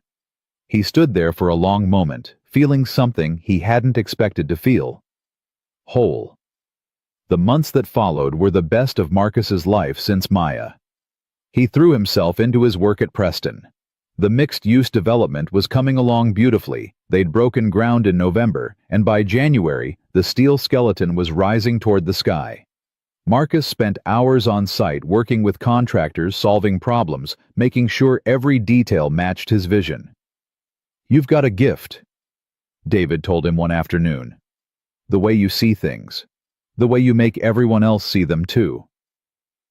I just want to build something that matters." "You are. Trust me. This building is going to change that whole neighborhood." At home, life settled into a rhythm. Marcus woke at 6, made Sophie breakfast, walked her to school. He worked until 5, picked her up from after-school care. Made dinner, helped with homework, read bedtime stories. On weekends, they explored the city together, museums, parks, restaurants they'd never been able to afford before. Sophie was thriving. Her grades improved. She made friends. She stopped having nightmares about losing Daddy, about being alone. "I'm happy," she told Marcus one night out of nowhere. "Yeah. What made you think of that?" "I don't know. I was just thinking about before. When we lived in the old apartment and you were sad all the time. And I was scared." She looked at him with those big, serious eyes. "I'm not scared anymore." "Me neither, sweetheart. Because we're a team, right, you and me. The best team." She smiled. "That's what Mommy would say." "Yeah, it is." One evening in March, Marcus got a call from an unexpected number. He was sitting on the couch, going over blueprints for a new project, when his phone buzzed. He didn't recognize the number, but something made him answer. "Marcus, it's Grace Mitchell." He sat up straighter. "Ms. Mitchell, I wasn't expecting." "Grace, please." He could hear the smile in her voice. "I hope I'm not interrupting anything." "No, not at all. I was just doing some work." "Good, because I have a proposition for you." Marcus set down the blueprints. "I'm listening." "I'm starting a foundation, the Second Chance Initiative. Its mission is to identify talented professionals who've fallen through the cracks, people with skills and drive who just need an opportunity to rebuild their careers." She paused. "People like you?" Marcus didn't know what to say. "I've been thinking about it since the day we met," Grace continued. "You gave up everything to help a stranger on the side of the road. And because of that, you almost lost everything. But you didn't. You fought your way back, and now you're thriving." "Thanks to you." "Thanks to yourself. I just opened a door. You walked through it." Marcus thought about all the people like him, struggling, desperate, one bad break away from losing everything. People with talent and determination who just needed someone to believe in them. "What would you need from me?" "Your story, your experience, your willingness to help others the way I helped you." Grace's voice was warm. "I want you on the board of the foundation. Not as a token, as a leader. Someone who understands what it's like to be on the other side." "I'm not sure I'm qualified." "You're more qualified than anyone I know. You lived it, Marcus. You know what it feels like to be ignored, to be dismissed, to be told you're not good enough. And you know what it feels like to get a second chance." Marcus was quiet for a moment. Then he said, "Can I think about it?" "Of course. Take all the time you need." A pause. "And Marcus?" "Yeah. However you decide, I want you to know I'm proud of what you've accomplished. You've proven that kindness isn't weakness, it's strength." After they hung up, Marcus sat on the couch for a long time staring at his phone. He thought about the day he stopped for Grace, the choice he'd made, the price he'd paid. He thought about Ray at the construction site, giving him a chance when no one else would. About Mrs. Patterson, who refused to take his money and treated Sophie like her own grandchild. About his mother, who had finally learned to believe in him. He thought about all the people who had helped him along the way, often without knowing they were doing it. And he realized something. This was his chance to pay it forward, to help others the way he'd been helped. to make sure that the next person standing on the side of the road, scared and alone, wouldn't have to wait for someone to stop. He called Grace back the next morning. "I'm in." "I was hoping you'd say that." He could hear her smile through the phone. "Welcome to the team, Marcus. Let's change some lives." The foundation launched in June. Marcus was there for the announcement, standing beside Grace at a press conference downtown. Cameras flashed. Reporters asked questions. The mayor gave a speech about opportunity and community and the power of second chances. But what Marcus remembered most was afterward, when a young woman approached him. She was maybe 25, with tired eyes and nervous hands. "Excuse me. Are you Marcus Chen?" "Yes." "I heard your story. About what happened. About how you got your second chance." She hesitated. "I'm a nurse. Or I was. I lost my license because of a mistake I made. One mistake, and now no one will hire me. I've been working retail for 2 years trying to figure out how to start over." Marcus thought about himself 2 years ago. The desperation, the fear, the feeling that no one was coming to help. "What's your name?" Jennifer Walsh." Marcus reached into his jacket and pulled out a business card. "Call this number on Monday. Ask for Grace Mitchell. Tell her I sent you." Jennifer's eyes widened. "Really? You'd do that for me?" "Someone did it for me once. I'm just passing it along." She took the card like it was made of gold. "Thank you. Thank you so much." "Don't thank me yet. Thank me when you're back on your feet." She nodded, tears in her eyes, and walked away. Marcus watched her go and felt something warm spread through his chest. This was what it was all about. Not the job, not the money, not the apartment. This moment, this connection, this chance to help someone the way he'd been helped. Grace appeared beside him. "Making friends already?" "Just doing what you taught me." "I didn't teach you anything, Marcus. You already knew how to be kind. I just gave you the opportunity to keep doing it." Marcus looked at her, this woman who had changed his life with a single phone call, a single act of faith. "Thank you. For everything." "Don't thank me." Grace smiled. "Just keep paying it forward. That's all the thanks I need." That night, Marcus went home to Sophie. She was waiting at the door when he walked in, bouncing on her heels with excitement. "Daddy, I saw you on TV." "You did?" "Mrs. Patterson showed me on her phone. You were standing next to that lady, the one from the car." "That's right." "She said you're helping people now, people who need second chances." Marcus knelt down to her level. "That's exactly what we're doing." Sophie's face was serious. "Is that because someone gave you a second chance?" "Yes, it is." "And now you're giving second chances to other people." "Exactly." Sophie considered this. Then she said, "That's what Mommy would do." Marcus felt his throat tighten. "Yeah. She always said we should help people, even when it's hard. Even when no one's watching." Sophie looked at him with those big, serious eyes, Maya's eyes. "She'd be proud of you, Daddy. Really, really proud." Marcus pulled her into a hug. He held her there, this small, fierce, beautiful girl who had inherited her mother's heart. "Thanks, sweetheart." "For what?" "For reminding me who I want to be." Sophie hugged him back. "You're already who you want to be, Daddy. You just forgot for a while." Marcus laughed, and it came out half as a sob. "When did you get so wise?" "I learned it from you." They stayed like that for a long time, father and daughter, holding on to each other in the doorway of their home. And for the first time in years, Marcus knew, really knew, that everything was going to be okay. Not just okay. Better than okay. Everything was going to be exactly what it was supposed to be.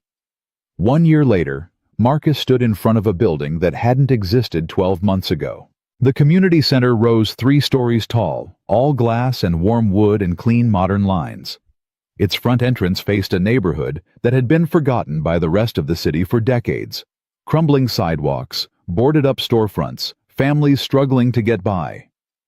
But now, through those floor-to-ceiling windows, Marcus could see children running through the lobby, parents signing up for job training programs, elderly residents gathering for the first time in a space that was truly theirs.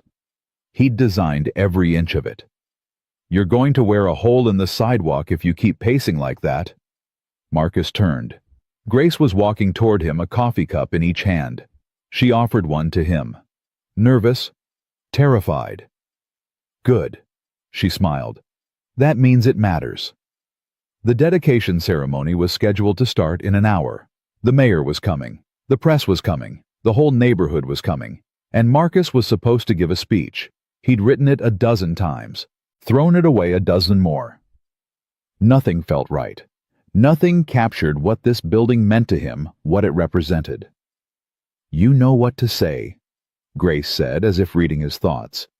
"You've known all along. You just have to trust yourself." "What if I mess it up?" "Then you mess it up. And the world keeps turning." She took a sip of her coffee. "But you won't mess it up, because this isn't about being perfect. It's about being honest." Marcus looked at the building again. Through the windows, he could see the main hall where the ceremony would take place. Rows of chairs were being set up. A podium stood at the front waiting for him. "I keep thinking about Maya," he said quietly. "About what she would think of all this." "What do you think she'd say?" Marcus closed his eyes. He could almost hear her voice, warm, gentle, always believing in him, even when he couldn't believe in himself. "She'd say it's about time." Grace laughed. "Smart woman." "The smartest." They stood there in silence for a moment, watching the neighborhood come alive around them. People were streaming toward the community center from all directions. Families with children, elderly couples holding hands, teenagers who looked like they'd never been invited anywhere in their lives. "This is what it's all about," Grace said. "Not the building, not the ceremony, this. People finding a place where they belong." Marcus nodded. He understood that now, better than he ever had before. "Thank you," he said, "for everything." "Stop thanking me. I'm tired of hearing it." "I mean it. Without you. Without me, you would have found another way." Grace turned to face him. "That's what I've learned about you, Marcus. You don't give up. You don't quit. You find a way even when there isn't one. I just happened to be standing in the right place at the right time. On the side of the road with a broken car." "Exactly." She smiled. "Best breakdown I ever had." Sophie arrived 30 minutes before the ceremony, holding Eleanor's hand. She was wearing a new dress, blue with white flowers, and her hair was pulled back in a neat ponytail. She looked so grown up that Marcus felt his heart catch in his chest. 9 years old now. When had that happened? Daddy. She ran toward him and threw her arms around his waist. "Your building is so beautiful." "You think so?" "It's the most beautiful building in the whole city." She looked up at him with shining eyes. "Everyone's going to love it." Eleanor followed more slowly, but she was smiling too. She'd aged in the past year, they all had, but there was a lightness to her now that hadn't been there before. The heaviness she'd carried since Marcus's father died seemed to have finally lifted. "She's right, you know," Eleanor said, looking at the community center. "It's remarkable." "I had a lot of help." "Don't be modest. You designed this. Every detail. I can see your touch everywhere." Marcus didn't know what to say. His mother had never complimented his work before. Not like this. Not with such obvious pride. "Thanks, Mom." "Your father designed a community center once. Did you know that?" Marcus frowned. "No, you never told me." "It was early in his career, before we were married. He used to talk about it sometimes, how it was the project that made him fall in love with architecture. Not because it was prestigious or profitable, but because it mattered. Because it would help people." She looked at Marcus with wet eyes. "He would be so proud of what you've built here. So incredibly proud." Marcus hugged her. He didn't trust himself to speak. Sophie tugged on his sleeve. "Daddy, there are TV cameras." I know, sweetheart. Are you going to be on TV again? Probably. Can I wave if they show me? Marcus laughed. You can wave all you want. The ceremony started at noon. The main hall was packed. Every seat was filled, and people were standing along the walls, crowding into doorways. Marcus recognized faces from the neighborhood families he'd met during the design process, residents who'd shared their hopes and fears for what this building could become. The mayor spoke first. He talked about revitalization investment, the future of the city. Politicians always talked like that, big words, grand promises. Marcus barely listened. Then Grace took the podium. A year ago, I made a phone call that changed my life. The room went quiet. I called a man I'd never met, a man who had given up his job interview to help me when my car broke down on the side of the road. I didn't know his last name. I didn't know anything about him. All I knew was that he'd chosen kindness over self-interest, and that choice had cost him everything. Grace paused, looking out at the crowd. His name is Marcus Chen, and when I finally found him, he was working construction, struggling to keep a roof over his daughter's head. He'd lost his career. He'd nearly lost his home. All because he stopped to help a stranger. Marcus felt hundreds of eyes turn toward him. He kept his own eyes fixed on Grace. But Marcus didn't ask for anything. He didn't want pity or charity. All he wanted was a chance to prove that he was still the architect he'd always been, a chance to build something that mattered. Grace smiled. I gave him that chance. And this building, this beautiful, transformative building, is the result. Not because I did anything special, but because Marcus Chen is exactly who he appeared to be on that rainy morning, a man of integrity, compassion, and extraordinary talent. She gestured toward him.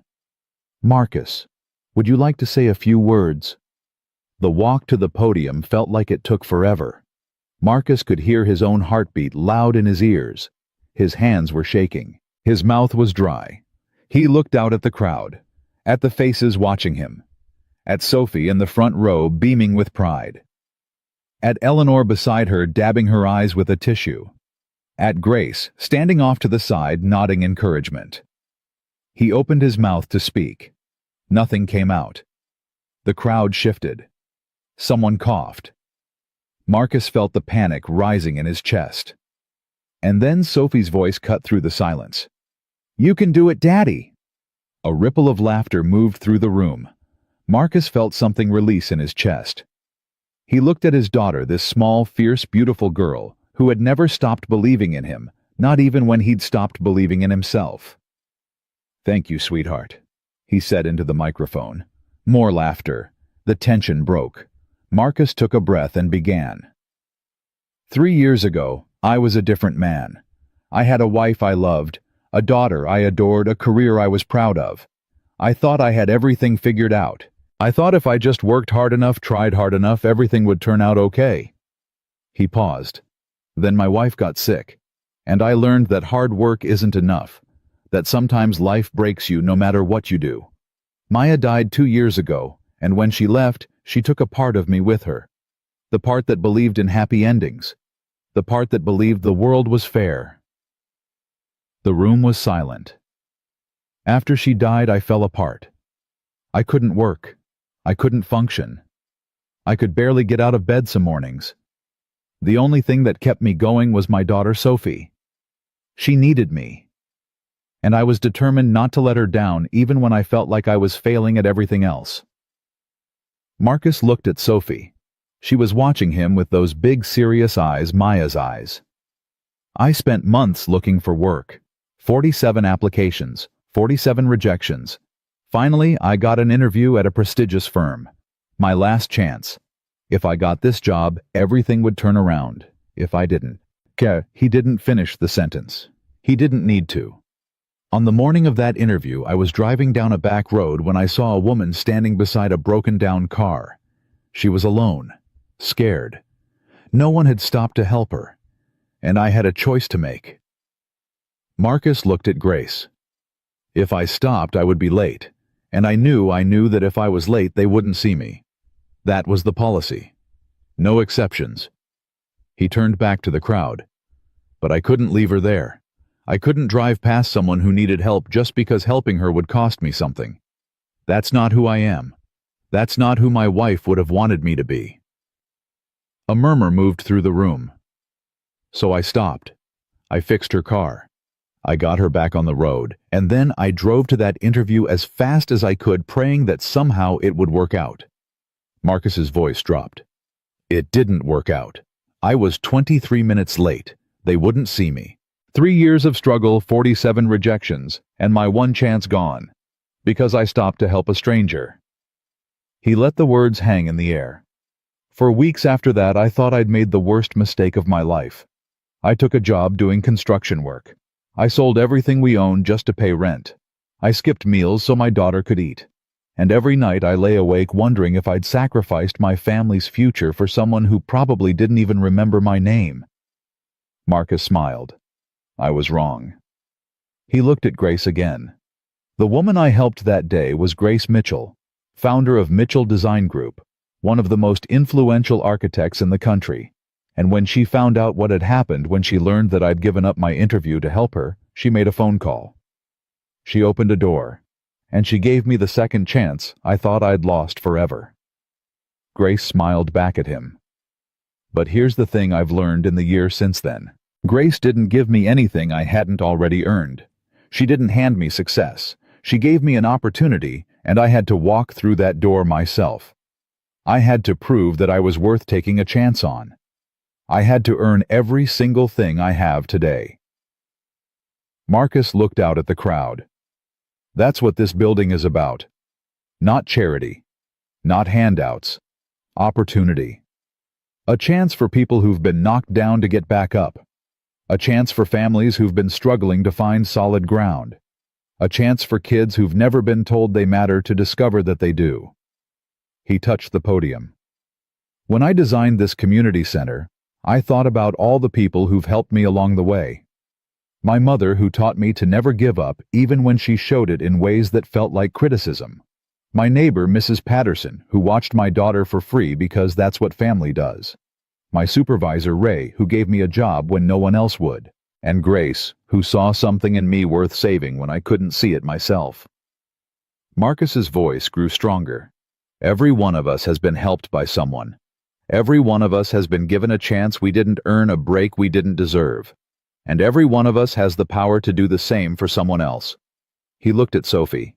My daughter asked me once why I stopped for that woman on the side of the road. I told her it was the right thing to do. But it's more than that. It's who we are. It's who we're supposed to be. We're supposed to help each other. We're supposed to stop when someone needs us, even when it costs us something. Especially when it costs us something. Marcus straightened. This building isn't mine.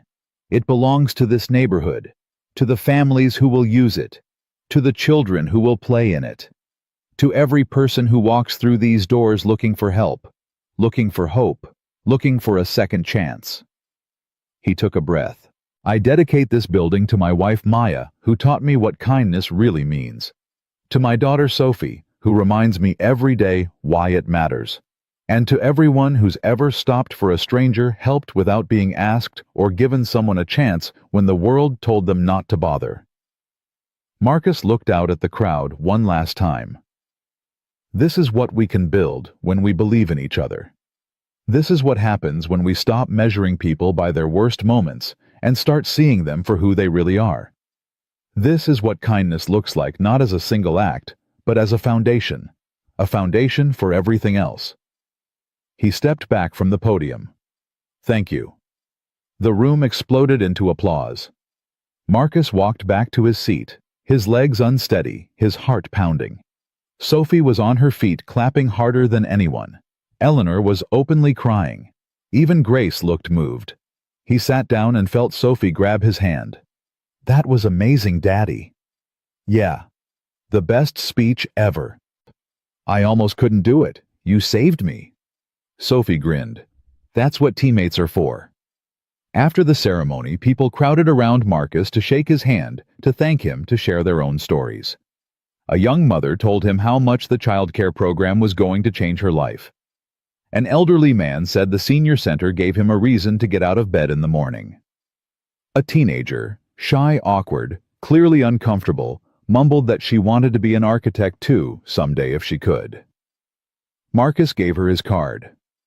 "Call me when you're ready. We'll talk." Her eyes went wide. Really? Really? Everyone deserves a chance. She walked away, clutching the card like it was made of gold. Grace found him an hour later, standing alone in the main hall, watching the crowd thin out. "How does it feel?" "I don't know. Surreal. Like it's happening to someone else."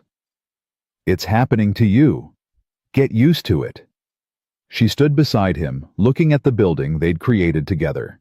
"You know, when I first called Preston and Associates about you, Harrison thought I was crazy. He said you were a risk, unstable, too much time out of the field." "What did you tell him?" "I told him that the best architects aren't the ones who play it safe. They're the ones who take chances, who see possibilities where everyone else sees problems." She looked at him. "I told him you were worth the risk. And if I hadn't been, then I would have been wrong, but I wasn't wrong." Grace smiled. "I'm never wrong about people." "That's a bold claim." "It's also true." She checked her watch. "I have to go. Board meeting in an hour, but I wanted to tell you something before I left." "What?" "We're launching the next phase of the foundation next month, expanding to 3 more cities, and I want you to lead the architectural division." Marcus stared at her. "What?" "We need someone who understands what we're trying to do. Someone who can design spaces that actually serve the communities they're meant for. Someone who knows what it's like to need a second chance." Grace's eyes were bright. "That's you, Marcus. It's always been you." "I don't know what to say." "Say yes." Marcus thought about everything that had led to this moment. The interview he'd missed. The construction site where he'd hauled drywall. The empty apartment where he'd sat on the floor and cried. The phone call that changed everything. "Yes." "Good." Grace shook his hand. "We'll talk details next week. For now, go celebrate with your family. You've earned it." She walked away, disappearing into the crowd. Marcus stood there for a long moment, looking around at the building he'd designed, the community he'd helped create. Then Sophie appeared beside him, tugging on his sleeve. "Daddy, Grandma wants to know if we can get ice cream." Marcus laughed. "Absolutely. Let's go." They walked out of the community center together. Marcus, Sophie, and Eleanor into the warm afternoon sun. The ice cream shop was crowded, but they found a table by the window. Sophie ordered chocolate with sprinkles. Eleanor got vanilla. Marcus chose strawberry, Maya's favorite. "To new beginnings," Eleanor said, raising her cone in a toast. "To new beginnings." Sophie echoed, giggling. Marcus touched his cone to theirs. "To new beginnings." They ate in comfortable silence for a while. Sophie got chocolate on her nose. Eleanor pretended to be horrified. Marcus just watched them, feeling something warm expand in his chest. This was what it was all about. Not the speeches or the buildings or the applause. This, family, love, the simple joy of being together. "Daddy." Sophie's voice cut through his thoughts. "Yeah, sweetheart. Are you happy?" Marcus looked at his daughter, at the ice cream on her face, at the joy in her eyes, at the way she looked so much like Maya that it made his heart ache. "Yeah, Sophie, I'm happy. Really happy, not just pretending. Really happy, the happiest I've been in a long time." Sophie nodded, satisfied. Then she said, "Me too." Eleanor reached across the table and squeezed Marcus's hand. She didn't say anything. She didn't need to. They sat there until the ice cream was gone, until the sun started to set, until the shop owner came over and politely asked if they wanted anything else. "Just the check," Marcus said. "Actually," the owner said, "it's already been paid. Woman who came in earlier. Said to tell you congratulations on the building." Marcus looked around. Grace was nowhere to be seen. But he smiled. "Thank you." They walked home as the streetlights came on. Sophie ran ahead, chasing fireflies that weren't there. Eleanor walked beside Marcus, her pace slower than it used to be, but steady. "She asked me something today," Eleanor said. "Sophie." "What?" "She asked if I was proud of you." Marcus glanced at his mother. "What did you say?" "I told her I was, that I've always been proud of you even when I didn't show it." Eleanor stopped walking. "I should have said it more, Marcus. I should have said it every day." "You're saying it now. That's what matters." Is it enough?" Marcus thought about all the years of criticism. The comparisons to his father. The feeling that nothing he did was ever good enough. It had hurt. It had shaped him in ways he was still discovering.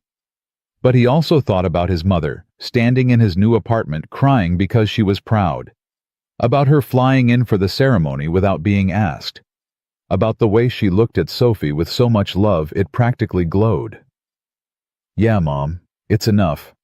Eleanor's eyes filled with tears. "I love you, Marcus. I know I don't say it often, but I do. I always have." "I know." He put his arm around her shoulders. "I love you too." They stood there for a moment, watching Sophie spin in circles up ahead, her laughter floating back to them on the evening breeze.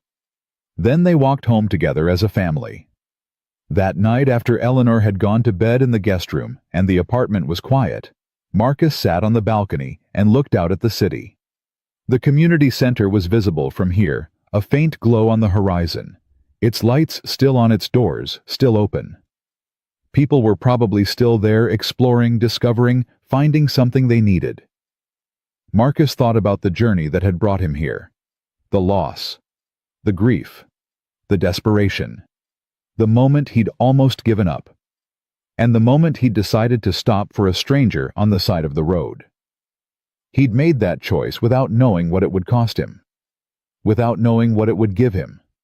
He'd made it because it was the right thing to do, because he couldn't live with himself if he'd driven past. That single act of kindness had changed everything. Not because of who Grace turned out to be, not because of the doors she opened or the opportunities she created, but because it reminded Marcus of who he was, who he'd always been underneath the grief and the fear and the desperation.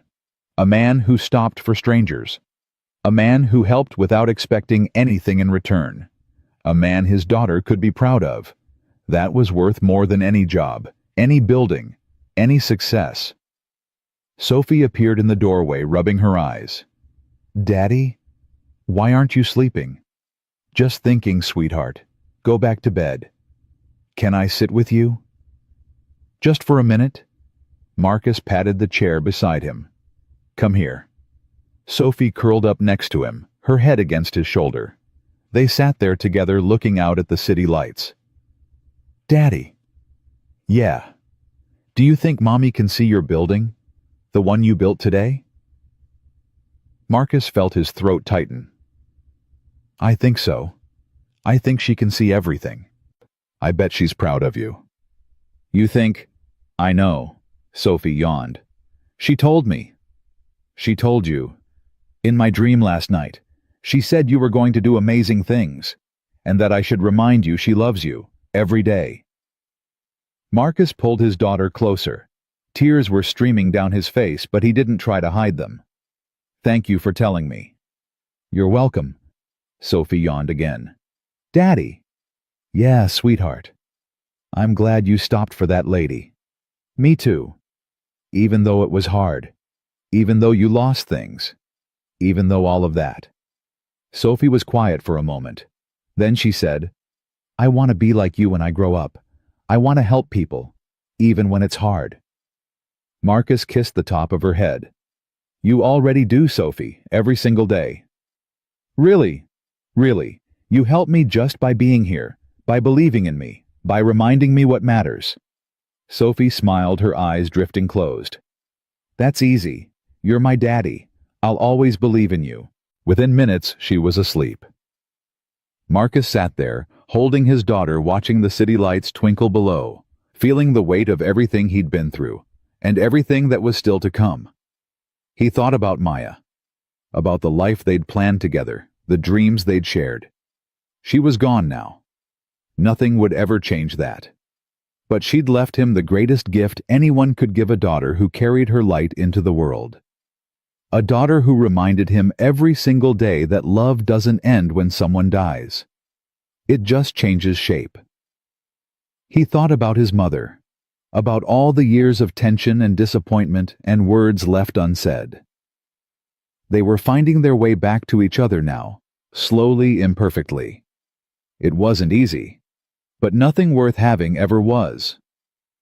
He thought about Grace, about the accident of fate that had put them both on that road at the same moment, about the choice he'd made and the choice she'd made in return. Two strangers who'd changed each other's lives by simply being kind. And he thought about all the people he hadn't met yet, the ones who were struggling right now just like he'd struggled, the ones who needed a second chance, the ones who would walk through the doors of the community center tomorrow or next week or next year looking for hope. He would be there for them. He would help them the way he'd been helped. He would pay forward the kindness that had saved his life.